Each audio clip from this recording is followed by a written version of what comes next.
খাওয়ার জন্য আজকে মাছ নিছি, তেলাপিয়া মাছ নিছি। 7-8টা তেলাপিয়া নিছি, এগুলো এখন ওজন দিবে। এখানে তো বরফের মাছ, আমরা তো তাজা খাইতে পারি না। মুরগি নিছি ফার্মের মুরগি, এও বরফ। কীভাবে কাটে দেখবেন। কয়টা, 6টা না 7টা 8টা মনে হয় তেলাপিয়া মাছ। কতটুকু হয়, বড় বড় হয়, সব বরফের। তাজা জিনিস খুবই কম পাওয়া যায়। 6 কেজি 650 গ্রাম হয়েছে তেলাপিয়াগুলো।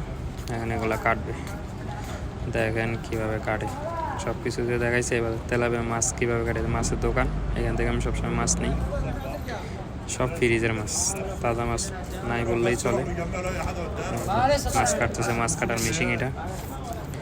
মুরব্বি থেকে সবসময় মাছ কিনি, মাছ নিয়ে যাই এসে। মাছ কাটতেছে এখন, সবগুলা মাছ কাটবে।